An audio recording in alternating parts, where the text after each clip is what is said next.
My name is Merin. I'm a hematologist at Cedars-Sinai Medical Center in Los Angeles. And thank you for inviting me to be interviewed.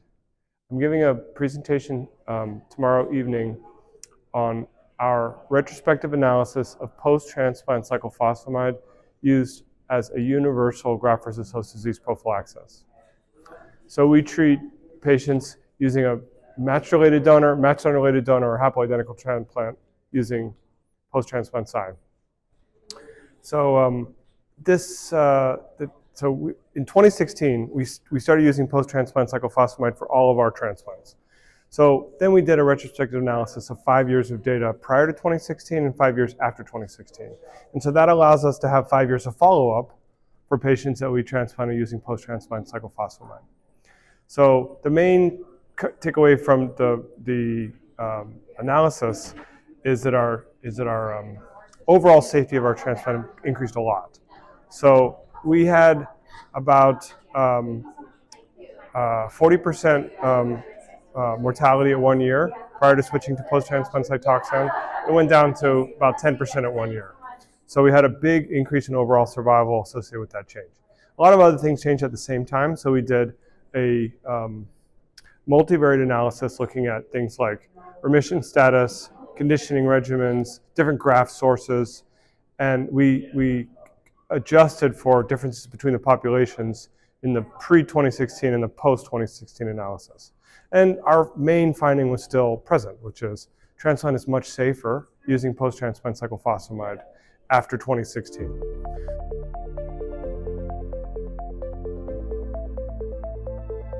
There are certain transplant variables that are used to discuss different transplant platforms: overall survival, relapse-free survival, relapse, non-relapse mortality, graft-versus-host-disease, and graft-versus-host-disease relapse-free survival. And those same statistics are presented over and over again.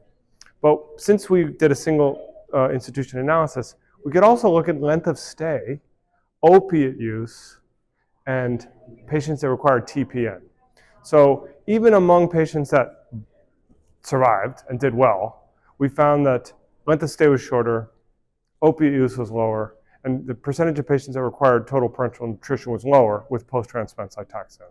So it's much easier for the patient to go through the transplant process using that type of graft-versus-host-disease prophylaxis.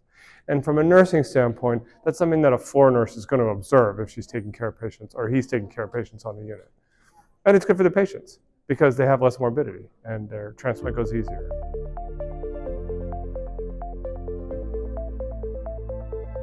The biggest thing in graft-versus-host-disease this year is that axatilimab is available. It's going to be available. So the drug was FDA approved, but it's still being administered using an expanded access program. Axatilimab is an IV antibody against a monocyte receptor. So it turns down monocytosis, which is implicated in chronic graft-versus-host-disease. So that's a drug that's going to be coming into the clinic for patients that have GVHD.